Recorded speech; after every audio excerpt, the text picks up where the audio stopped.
Dear students, तो nucleic acid वाले unit में हमारा जो नेक्स्ट टॉपिक है वो है double helical structure of DNA. और इसमें हम स्टडी करेंगे Watson and Crick model. Watson and Crick scientist थे जिन्होंने डीएनए के स्ट्रक्चर के बारे में बताया कि ये एक डबल हेलिक्स स्ट्रक्चर होता है। अब ये डबल हेलिक्स का क्या मतलब है, ये सब हम इसमें पढ़ने वाले हैं।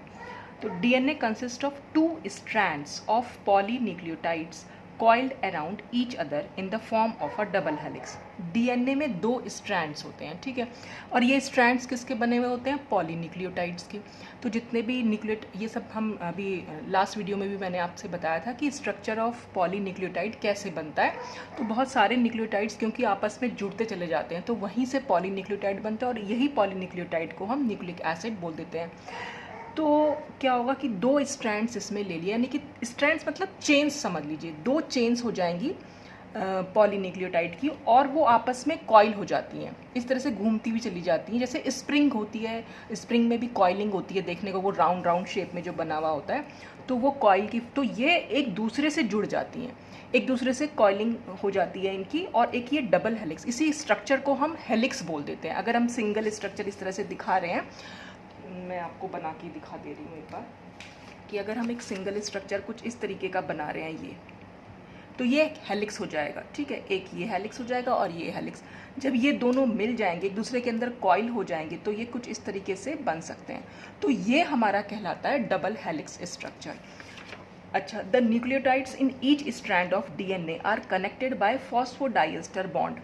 और क्योंकि एक स्ट्रैंड जो है वो बहुत सारे न्यूक्लियोटाइड से मिलकर बना हुआ है, ये मैंने आपको बताया भी था। और जो न्यूक्लियोटाइड होते हैं, एक न्यूक्लियोटाइड दूसरे न्यूक्लियोटाइड से फॉस्फोडाइएस्टर बॉन्ड के थ्रू अटैच्ड होता है। ये फॉस्फोडाइएस्टर बॉन्ड मैंने लास्ट वीडियो में डिस्कस भी किया था। इसको आप 3-5 फॉस्फोडाइएस्टर बॉन्ड भी बोल सकते हैं या 3-5 फॉस्फोडाइएस्टर बॉन्ड भी बोल सकते हैं। तो इसमें फॉस्फोडाइएस्टर बॉन्ड्स होते हैं जो कनेक्ट करते हैं न्यूक्लियोटाइड्स को आपस में। This form the backbone of each DNA strand from which the basis extend. और यही जो होता है, जो ये जो चेन हमारी बनती चली आ रही है, एक्चुअल में ये एक बैकबोन हो गई डीएनए की, और इसी में हमारे बेसिस जो हैं वो एक्सटेंडेड रहते हैं। द बेसिस मैंने आपको बताए थे, प्यूरिन्स और पिरिमिडीन बेसिस जो होते हैं, वही उन्हीं की बात यहाँ पर की जा रही है। The bases of one strand of DNA are paired with bases on the other strand by means of hydrogen bonding. अब देखिए, ये दोनों स्ट्रैंड हैं, इसमें भी बहुत सारे मतलब न्यूक्लियोटाइड्स हैं, इसमें भी बहुत सारे न्यूक्लियोटाइड्स हैं। ये आपस में जब ज्वाइन हुए तो ज्वाइन हुए कैसे, एक दूसरे से जुड़ कैसे गए? क्योंकि इन न्यूक्लियोटाइड्स में बेसिस प्रेजेंट है, प्यूरिन्स भी हैं, पिरिमिडीन्स भी हैं, यहाँ पर भी प्यूरिन्स भी हैं, पिरिमिडीन्स भी हैं। तो जो वो प्यूरिन्स और पिरिमिडीन्स हैं वो आपस में ज्वाइन हो जाती हैं थ्रू हाइड्रोजन बॉन्डिंग। तो उन बेसिस के बीच में जो हाइड्रोजन बॉन्डिंग होती है वही इन दोनों को कनेक्ट कर देती है आपस में। तो this hydrogen bonding is very specific, और ये हाइड्रोजन बॉन्डिंग बहुत स्पेसिफिक होती है as the structures of bases allows only one mode of pairing. क्योंकि इन बेसिस के स्ट्रक्चर्स ही इस टाइप के हैं कि खाली इसमें वन मोड ऑफ पेयरिंग ही हो सकता है। वन मोड ऑफ पेयरिंग से क्या मतलब है, अभी हम देखेंगे इसमें। जैसे कि फॉर एग्जाम्पल है adenine pairs with only thymine via 2 hydrogen bonds. Adenine जो है वो सिर्फ थाइमीन के साथ ही बॉन्ड बनाएगी, ठीक है।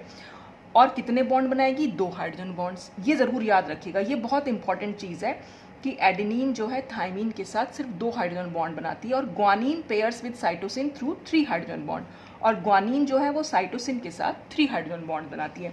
अब देखिए, हमने क्या याद किए थे? प्यूरिन्स बेसिस, ठीक है, और दूसरे थे हमारे पिरिमिडीन बेसिस।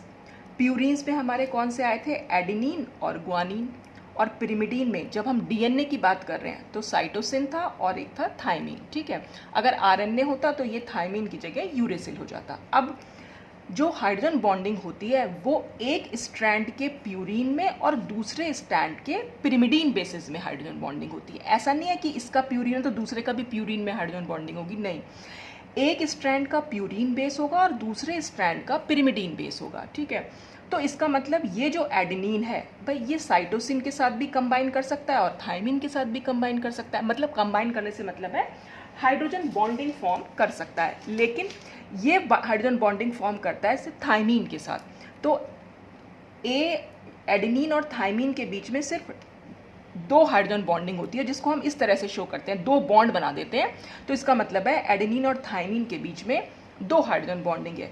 बॉन्डिंग की पॉसिबिलिटी साइटोसिन के साथ भी है, लेकिन एडेनिन और साइटोसिन में खाली एक ही हाइड्रोजन बॉन्ड पॉसिबल है। तो जितने ज़्यादा हाइड्रोजन बॉन्ड पॉसिबल होंगे उतना ज़्यादा स्ट्रेंथ बढ़ जाएगी। तो इसलिए जो है वो एडेनिन और थाइमिन के बीच में ही हम जो पेयरिंग है वो दिखाते हैं, क्योंकि यहाँ पर 2 हाइड्रोजन बॉन्ड पॉसिबल हैं। तो एडेनिन और थाइमिन के बीच में बनते हैं डबल बॉन्ड या 2 हाइड्रोजन बॉन्ड, डबल बॉन्ड नहीं सॉरी 2 हाइड्रोजन बॉन्ड्स बनते हैं। और जब एडेनिन ने थाइमिन के साथ पेयर कर लिया तो क्या बचा, इसका ग्वानिन बचा और इसका साइटोसिन बचा। तो ग्वानिन और साइटोसिन के बीच में होते हैं 3 हाइड्रोजन बॉन्ड्स। ठीक है, अब ये ग्वानिन भी थाइमिन के साथ भी हाइड्रोजन बॉन्ड बना सकता है, लेकिन यहाँ पर अगर ग्वानिन थाइमिन के साथ बॉन्ड बनाएगा तो खाली एक सिंगल हाइड्रोजन बॉन्ड पॉसिबल होगा। ये आप चाहे तो खुद से बना के भी देख सकते हैं, आप ट्राई, क्योंकि इनका स्ट्रक्चर ही इस टाइप का है कि यहाँ पर सिर्फ सिंगल हाइड्रोजन बॉन्ड पॉसिबल है, जबकि इन पेयर्स में, ये पेयर्स हुए, एडेनिन और थाइमिन के बीच में 2 हाइड्रोजन बॉन्ड पॉसिबल हैं और ग्वानिन और साइटोसिन के बीच में 3 हाइड्रोजन बॉन्ड पॉसिबल है। तो जितने ज़्यादा हाइड्रोजन बॉन्ड हुए उतनी ज़्यादा स्टेबिलिटी मिल जाती है मॉलिक्यूल को। ठीक है, तो यहाँ पर इसलिए ये वाली भी पॉसिबल है, लेकिन क्योंकि सिंगल हाइड्रोजन बॉन्डिंग है इसलिए थोड़ा हम इसको मान लेते हैं कि लेस स्टेबल बॉन्डिंग होती है। तो ज़्यादातर हम इसी के बारे में डिस्कस करते हैं। तो बस ये ज़रूर याद रखिएगा कि एडेनिन थाइमिन के साथ और ग्वानिन जो है साइटोसिन के साथ बॉन्ड बनाती है। इसको आप थोड़ा सा याद करने का तरीका, मतलब आप थोड़ी सी ट्रिक समझ लीजिए, मतलब कैसे याद कर सकते हैं। एट आपने सुना होगा, एट वर्ड हम इंग्लिश में बहुत यूज़ करते हैं, तो ये एट ही तो बन रहा है। अब हम कैसे याद रखेंगे कि इनके बीच में 2 ही है, क्योंकि एट में सिर्फ 2 ही अल्फ़ाबेट्स आ रहे हैं, तो बस 2 ही हाइड्रोजन बॉन्ड है। तो और बाकी जो बचेगा वो तो GC बचेगा और ट्रिपल बॉन्ड आप उसमें, मतलब इस तरह से आप याद कर सकते हैं। बाकी तो आप अपना कोई भी तरीका अपना सकते हैं। तो एट अगर आपको याद रहेगा, और इसमें 2 ही हमें अल्फ़ाबेट्स दिखाई दे रहे हैं, तो इसलिए AT के बीच में हमारे 2 हाइड्रोजन बॉन्ड है और G और C के बीच में हमारे 3 हाइड्रोजन बॉन्ड है। ठीक है, तो ये ऑप्शनल क्वेश्चन यानी MCQs में बहुत पूछा जाता है, मतलब इस टाइप का क्वेश्चन पूछ सकते हैं, वो कितने हाइड्रोजन बॉन्ड है और किस किस के बीच में पॉसिबल है। तो वो आपको ध्यान रखना चाहिए। एक तो प्यूरीन्स और पिरिमिडीन के बीच में ये हाइड्रोजन बॉन्ड बनते हैं। एक स्ट्रैंड का प्यूरीन लेंगे तो दूसरे स्ट्रैंड के पिरिमिडीन ले लेंगे। और हमारे पास यहाँ पर 2 ही पॉसिबिलिटी है, तो क्योंकि थाइमिन के साथ डबल हाइड्रोजन बॉन्ड बन सकता है, तो इसलिए हमने यहाँ पर ये ज़्यादा स्टेबल है, इसलिए हमने इसको ज़्यादा प्रेफरेंस देते हैं। अब ये कैसे बनता है देखिए, इसके स्ट्रक्चर से भी क्लियर है। ये सबसे पहले मैंने बताया कि थाइमिन और एडेनिन में कैसे बॉन्ड बना। देखिए थाइमिन का स्ट्रक्चर कुछ इस तरीके से है। ये सब स्ट्रक्चर्स मैंने प्रीवियस वीडियोस में डिस्कस किए हैं, तो आप फर्स्ट वीडियो पहले आप जाके देखिएगा कि उसमें कैसे स्ट्रक्चर बनाया हुआ है। और देखिए वहाँ पर क्या था कि जो शुगर थी, DNA है, क्योंकि तो DNA में जो शुगर होगी वो डीऑक्सीराइबोज होगी, तो डीऑक्सीराइबोज का कार्बन नंबर 1 जो भी हमारा हमने ये ले रखा है पिरिमिडीन बेस, उसके नाइट्रोजन नंबर 1 से अटैच्ड होता है, तो वही हमने यहाँ दिखा रखा है। तो ये थाइमिन का स्ट्रक्चर है। फिर हमने यहाँ पर एक प्यूरीन बेस लिया हुआ है, और प्यूरीन बेस जो होता है वो डीऑक्सीराइबोज से नाइट्रोजन 9 के थ्रू अटैच्ड होती है। तो ये पूरा एक न्यूक्लियोसाइड बना हुआ है और ये भी पूरा एक न्यूक्लियोसाइड बना हुआ है। तो दोनों के बीच में हमने हाइड्रोजन बॉन्डिंग शो कर रखी है। अब हाइड्रोजन बॉन्डिंग कैसे बन सकती है, देखिए हाइड्रोजन बॉन्डिंग क्या बनेगी, एक मॉलिक्यूल में हाइड्रोजन प्रेजेंट होगा, लेकिन कैसा हाइड्रोजन, अगर वो हाइड्रोजन किसी इलेक्ट्रोनेगेटिव एटम से अटैच्ड है तब। ठीक है, मान लीजिए जैसे कि ये सपोज ये किसी मॉलिक्यूल में ऐसे प्रेजेंट है, तो ये हाइड्रोजन जो है ऑक्सीजन से अटैच्ड है या नाइट्रोजन से अटैच्ड हो, तो क्या होगा, ऑक्सीजन और नाइट्रोजन हाइड्रोजन के कंपैरिजन में ज़्यादा इलेक्ट्रोनेगेटिव है और वैसे भी इलेक्ट्रोनेगेटिव है ही। तो क्या होता है, ये क्योंकि ज़्यादा इलेक्ट्रोनेगेटिव है तो ये बॉन्ड पेयर के इलेक्ट्रॉन्स को थोड़ा सा अपनी तरफ खींच के रखता है, तो इसीलिए इस पर स्लाइटली नेगेटिव और इस पर स्लाइटली पॉजिटिव चार्ज आ जाता है। ऐसे ही इस नाइट्रोजन का भी हम दिखा सकते हैं, इस पर स्लाइटली नेगेटिव और इस पर स्लाइटली पॉजिटिव चार्ज आ सकता है। तो अगर सपोज ये एक मॉलिक्यूल होता कि इससे कुछ जुड़ा हुआ है आगे की साइड और इससे भी कुछ जुड़ा हुआ है आगे की साइड, तो क्या होगा कि इसका पॉजिटिव चार्ज दूसरे मॉलिक्यूल के इलेक्ट्रोनेगेटिव एटम से अटैच्ड हो सकता है। देख सकते हैं आप यहाँ पर, क्योंकि स्लाइटली पॉजिटिव है और दूसरे मॉलिक्यूल के इलेक्ट्रोनेगेटिव एटम पर क्योंकि स्लाइटली नेगेटिव चार्ज है, तो इनके बीच में एक बॉन्ड बन सकता है और इसी को हम हाइड्रोजन बॉन्ड बोल देते हैं। तो बस यही हाइड्रोजन बॉन्ड होता है। तो ये हाइड्रोजन बॉन्डिंग इस एडेनिन और थाइमिन में पॉसिबल है। अब कैसे पॉसिबल है हम ये भी देख लेते हैं। ये पूरा स्ट्रक्चर हो गया, यहाँ पर N, फिर C डबल बॉन्ड O, ये NH, फिर 4th नंबर पे C डबल बॉन्ड O है, 5th नंबर पे एक CH3 जुड़ा हुआ है और 6th नंबर पे हमारा कार्बन प्रेजेंट है। ठीक है, अब आप देखिए यहाँ पर ये एडेनिन बनाया हुआ है। एडेनिन में क्या है, नाइट्रोजन नंबर 1, फिर नाइट्रोजन नंबर 6 पर एक NH2 ग्रुप जुड़ा हुआ है। बस आप इस पे ध्यान दीजिएगा, इसमें कहाँ कहाँ बॉन्डिंग हुई है। इसके 3 और 4 एटम और इसके 1 और 6 एटम के बीच में अब कैसे हुई है, देखिए यहाँ पर है डबल बॉन्ड O, तो यानी कि ये इलेक्ट्रोनेगेटिव एटम है, तो इस पर तो स्लाइटली नेगेटिव चार्ज होगा ही होगा। ठीक, अब यहाँ पर देखिए इस एडेनिन में ये हाइड्रोजन जो है इस नाइट्रोजन से अटैच्ड है। नाइट्रोजन अपने आप में इलेक्ट्रोनेगेटिव है, तो इस पर स्लाइटली नेगेटिव होगा और इस पर स्लाइटली पॉजिटिव होगा, और ऑक्सीजन पर स्लाइटली नेगेटिव है ही, तो इसका नेगेटिव और इसका पॉजिटिव चार्ज आपस में एक बॉन्ड बना सकते हैं, और हाइड्रोजन बॉन्ड को हमेशा डॉट डॉट डॉट से हम शो करते हैं। हाइड्रोजन बॉन्डिंग आपने BSc सेमेस्टर फर्स्ट में पढ़ी भी होगी ठीक से। तो ये हाइड्रोजन बॉन्डिंग यहाँ पर, तो एक हाइड्रोजन बॉन्ड तो यहाँ बन गया, और दूसरा हाइड्रोजन बॉन्ड कैसे बन सकता है, इस थाइमीन का N सिंगल बॉन्ड H तो है, यानी NH है यहाँ पर जुड़ा हुआ, और एडेनिन में ये नाइट्रोजन है, तो नाइट्रोजन क्योंकि इलेक्ट्रोनेगेटिव है, इस पर स्लाइटली नेगेटिव चार्ज होगा, और ये नाइट्रोजन और हाइड्रोजन है, तो यहाँ पर इस पर स्लाइटली नेगेटिव और इस पर स्लाइटली पॉजिटिव होगा, तो इसका पॉजिटिव और इसका नेगेटिव आपस में एक बॉन्ड बना सकते हैं, तो ये भी एक हाइड्रोजन बॉन्ड यहाँ पर पॉसिबल है। तो ये 2 हाइड्रोजन बॉन्ड है, और ये किस टाइप के हाइड्रोजन बॉन्ड है, ये है इंटरमॉलिक्यूलर। हाइड्रोजन बॉन्ड 2 टाइप के होते हैं, इंट्रामॉलिक्यूलर और इंटरमॉलिक्यूलर। इंटरमॉलिक्यूलर मतलब होता है 2 डिफरेंट मॉलिक्यूल्स के बीच में हाइड्रोजन बॉन्डिंग, ये एक मॉलिक्यूल हो गया, ये दूसरा मॉलिक्यूल हो गया, तो 2 डिफरेंट मॉलिक्यूल के बीच में क्योंकि ये हाइड्रोजन बॉन्ड बन रहा है, इसलिए ये हो गया इंटरमॉलिक्यूलर हाइड्रोजन बॉन्ड। तो इस तरह से 2 हाइड्रोजन बॉन्ड यहाँ पर पॉसिबल है। अगर आप एडेनिन का साइटोसिन के साथ बनाने लग जाएंगे तो वहाँ पर आप खुद ही चेक कीजिएगा इसी तरह से बना के कि वहाँ पर सिर्फ एक ही हाइड्रोजन बॉन्ड पॉसिबल है, इसीलिए स्टेबिलिटी इसकी ज़्यादा होती है, ये इसीलिए हम इसी को ज़्यादा प्रेफरेंस देते हैं। तो ये तो हो गया एडेनिन और थाइमीन के बीच में हाइड्रोजन बॉन्डिंग, जो 2 हाइड्रोजन बॉन्ड हमने शो दिखाए हैं। अब हम देखेंगे इसमें ग्वानिन और साइटोसिन के बीच में 3 हाइड्रोजन बॉन्ड कैसे बनते हैं। अब ये स्ट्रक्चर हो गया साइटोसिन का और ये स्ट्रक्चर हो गया ग्वानिन का। ठीक है, फिर वही है कि नाइट्रोजन के 1 नंबर से हमारा डीऑक्सीराइबोज जुड़ी होती है, यहाँ पे नाइट्रोजन 9 नंबर से डीऑक्सीराइबोज जुड़ी हुई होती है। अच्छा, अब इनके बीच में हाइड्रोजन बॉन्डिंग, साइटोसिन का स्ट्रक्चर है इतना, इसमें क्या है, ये डबल बॉन्ड O है, 3rd नंबर पे नाइट्रोजन है, और 4th नंबर पर एक NH2 ग्रुप जुड़ा हुआ है। यहाँ अगर हम देखें तो 1 नंबर पर नाइट्रोजन के साथ एक हाइड्रोजन है, 2nd नंबर पर एक NH2 ग्रुप है, और 6th नंबर पर एक डबल बॉन्ड O है। अब देखते हैं पहला वाला हाइड्रोजन बॉन्ड कैसे बना। यहाँ पर अगर हम देखें ये हाइड्रोजन जो है नाइट्रोजन से अटैच्ड है, तो इलेक्ट्रोनेगेटिव एटम से अटैच्ड हुआ, तो ये स्लाइटली नेगेटिव हो जाएगा और ये स्लाइटली पॉजिटिव, और ये तो इलेक्ट्रोनेगेटिव है ही, तो इस पर स्लाइटली नेगेटिव चार्ज होगा, तो ये पॉजिटिव और ये नेगेटिव के बीच में एक हाइड्रोजन बॉन्ड यहाँ पॉसिबल है। अब दूसरा हाइड्रोजन बॉन्ड कैसे देख सकते हैं, ग्वानिन का जो ये NH ग्रुप है, इसमें नाइट्रोजन पर स्लाइटली नेगेटिव है और H पर स्लाइटली पॉजिटिव है, और साइटोसिन का जो नाइट्रोजन है वो इलेक्ट्रोनेगेटिव है, उस पर स्लाइटली नेगेटिव होगा, तो इसके और इसके बीच में एक हाइड्रोजन बॉन्ड बन सकता है। और फिर ग्वानिन का इस कार्बन से एक NH2 ग्रुप अटैच्ड है, NH2 में H पर स्लाइटली पॉजिटिव होगा और N पर स्लाइटली नेगेटिव होगा। ठीक, और इसका जो डबल बॉन्ड O है, क्योंकि ये स्लाइटली नेगेटिव है, तो इस नेगेटिव और इस पॉजिटिव के बीच में भी एक हाइड्रोजन बॉन्ड पॉसिबल है। तो हाइड्रोजन बॉन्ड तभी पॉसिबल होगा जब हाइड्रोजन किसी इलेक्ट्रोनेगेटिव एटम से अटैच्ड हो, ये ध्यान रखिएगा। ठीक है, तो यहाँ पर ये 3 हाइड्रोजन बॉन्ड जो है पॉसिबल है, तो साइटोसिन और ग्वानिन के बीच में हमारे 3 हाइड्रोजन बॉन्ड पॉसिबल हो सकते हैं, वही हमने यहाँ पर शो कर रखे हैं। ठीक, तो अब हम वापस से आते हैं अपने DNA के डबल हेलिक्स स्ट्रक्चर पर। तो the 2 strands of DNA are said to be complementary to each other in the sense that the sequence of bases in one strand automatically determines that of the other। अब देखिए दोनों strands जो हैं, हमने 2 strands आपसे discuss किए थे, ये जो होते हैं दोनों स्ट्रैंड्स, ये एक दूसरे के कॉम्प्लीमेंट्री। अब हम इसको कॉम्प्लीमेंट्री कैसे बोल दे रहे हैं कि अगर हमारे पास एक का हमें ये पता होगा सीक्वेंस, मान लीजिए यहाँ पर एडेनिन है, फिर थाइमीन है, फिर साइटोसिन है, ग्वानिन है, ये जो सीक्वेंस है चलता चला जा रहा है, तो दूसरे स्ट्रैंड का सीक्वेंस हम खुद से पता लगा सकते हैं। कैसे? क्योंकि हमें पता है एडेनिन जो है दूसरे स्ट्रैंड के थाइमीन से ही अटैच होगा, तो इसका मतलब यहाँ पर दूसरे स्ट्रैंड में सबसे पहले थाइमीन होगा, फिर यहाँ थाइमीन है तो यहाँ पर एडेनिन होगा, यहाँ साइटोसिन है तो यहाँ ग्वानिन होगा, यहाँ ग्वानिन है तो यहाँ साइटोसिन होगा। ठीक है, तो ये एक स्ट्रैंड का अगर आपको ये सीक्वेंस पता है तो दूसरे स्ट्रैंड का सीक्वेंस हम खुद से पता लगा सकते हैं, क्योंकि हमें पता है बॉन्डिंग किस किस के बीच में हो रही है। तो इसीलिए हम कह सकते हैं कि दोनों स्ट्रैंड जो हैं एक दूसरे के कॉम्प्लीमेंट्री हैं।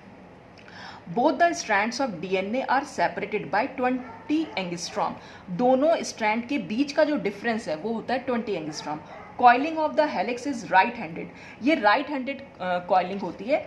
Each strand completes one turn in 34 angstrom, और हर एक स्ट्रैंड का जो एक टर्न होता है, पूरा टर्न, इस तरीके से जो टर्न आता है वो 34 एंगस्ट्रॉम का होता है। There are 10 nucleotides in one turn, हर टर्न में लगभग 10 न्यूक्लियोटाइड्स होते हैं, और दो न्यूक्लियोटाइड्स के बीच का डिफरेंस होता है 3.4 एंगस्ट्रॉम। तो ये जो जितने भी ये वैल्यूज दे रखी हैं ये आप याद कर लीजिएगा, क्योंकि अब MCQs आएंगे तो ये क्वेश्चन भी पूछा जा सकता है। ठीक, तो आप चाहे तो इसका स्क्रीनशॉट ले लीजिए। फिर हम इसका स्ट्रक्चर देखेंगे, वो डबल हेलिक्स स्ट्रक्चर जिसके बारे में हम बात कर रहे हैं। ये वो डबल हेलिक्स, ये हो गया हमारा एक स्ट्रैंड जिसको मैंने डार्क लाइन से दिखाया है, और जो ये दूसरा है ये है हमारा दूसरा स्ट्रैंड। ठीक, और फिर भाई ये एक स्ट्रैंड के हमने यहाँ पर ये बेसिस दिखा रखे हैं, और फिर दूसरे स्ट्रैंड के बेसिस। तो ये जो बीच में बॉन्डिंग दिखा रखी है ट्रिपल बॉन्ड, क्योंकि यहाँ पर ग्वानिन है और यहाँ साइटोसिन है। ये एडेनिन और थायमिन के बीच में 2 हाइड्रोजन बॉन्ड होते हैं, वो दोनों हाइड्रोजन बॉन्ड यहाँ दिखा रखे हैं। दोनों स्ट्रैंड के बीच का जो डिफरेंस है, यानी दोनों सेपरेशन जो है वो 20 एंगस्ट्रॉम का होता है। और जो अभी हम टर्न की बात कर रहे थे, देखिए एक टर्न होता है पूरा का पूरा ये ऐसे, ये जो पूरा एक टर्न है। ठीक है, तो इस टर्न यहाँ से यहाँ तक का डिस्टेंस होता है 34 एंगस्ट्रॉम, और यहाँ से यहाँ तक लगभग 10 न्यूक्लियोटाइड्स जो हैं वो अटैच्ड होते हैं। ठीक, ये हो गया इसका डबल हेलिकल स्ट्रक्चर। इसमें एक चीज़ और है कि the 2 strands of DNA are said to be anti parallel.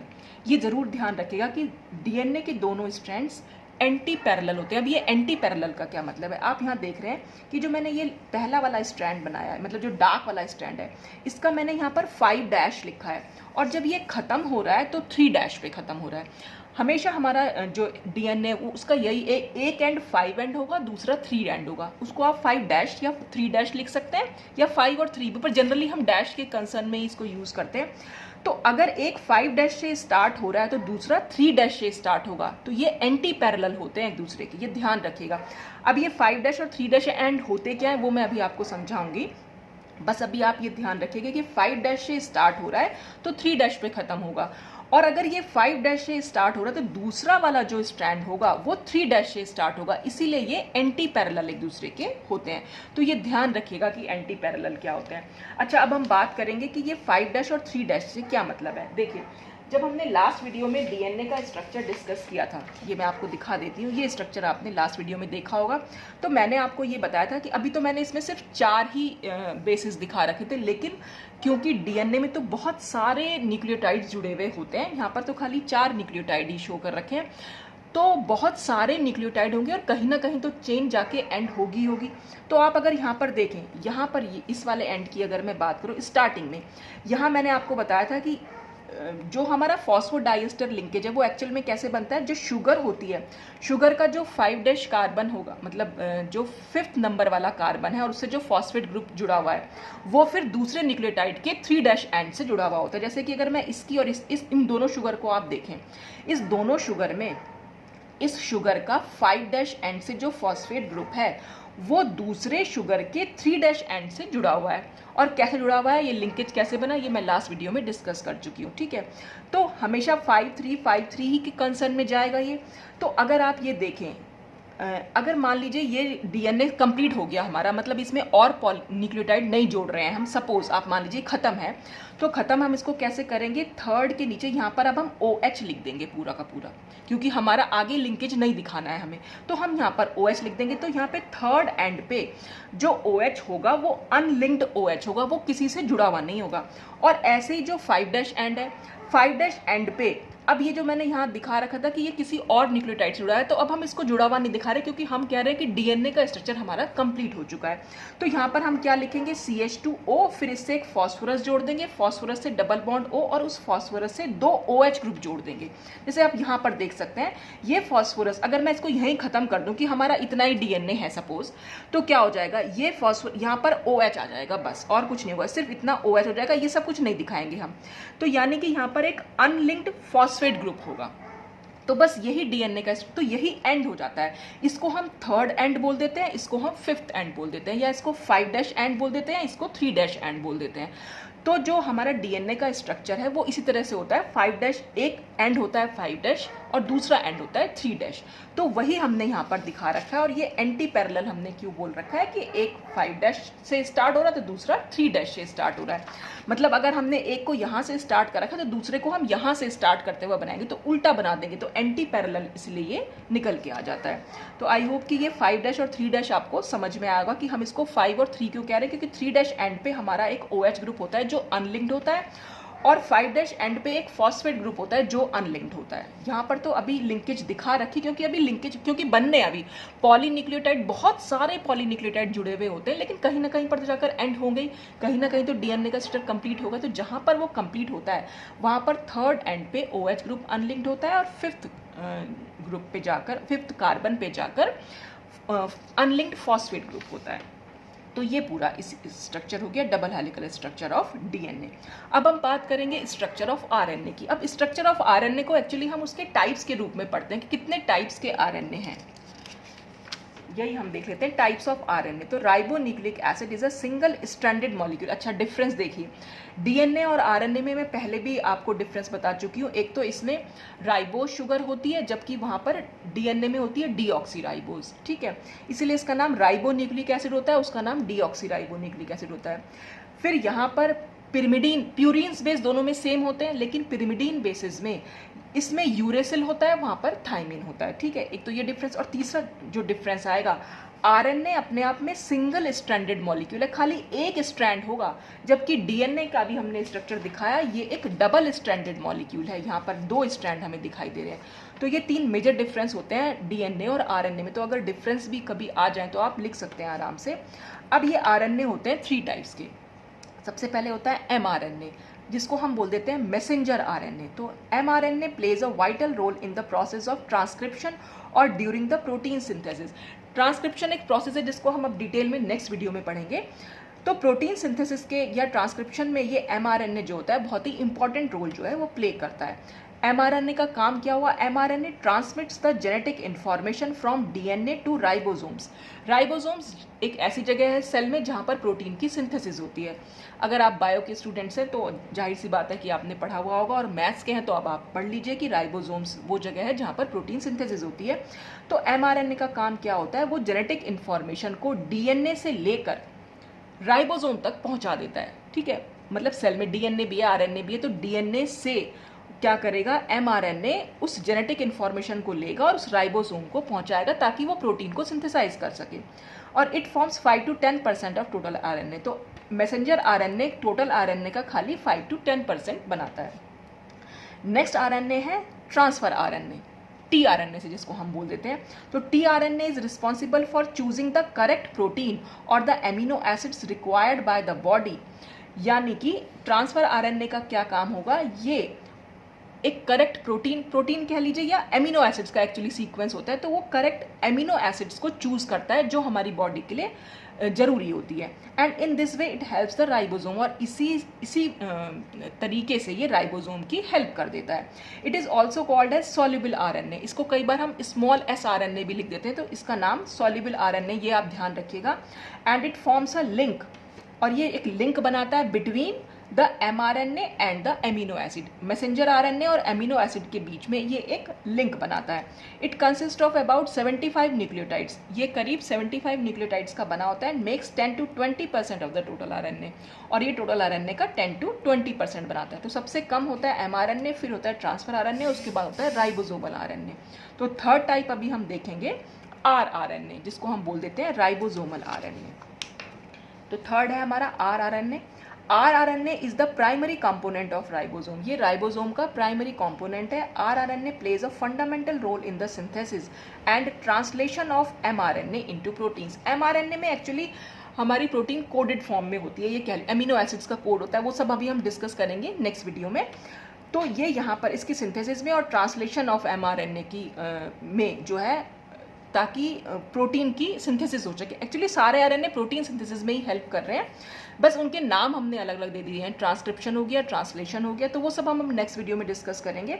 तो ये इन सब चीज़ों में आरएनए जो है हेल्प करता है, और ये बनाता है, it forms 80% of total RNA. ये लगभग 80% ऑफ टोटल आरएनए बनाता है। तो ये सब कुछ हुआ स्ट्रक्चर ऑफ डीएनए और स्ट्रक्चर ऑफ आरएनए। बस इसके बाद हमारा लास्ट टॉपिक बचा है कि बायोलॉजिकल रोल ऑफ DNA और RNA, तो वो हम नेक्स्ट वीडियो में डिस्कस करेंगे। आज के लिए बस इतना ही। Thanks for watching.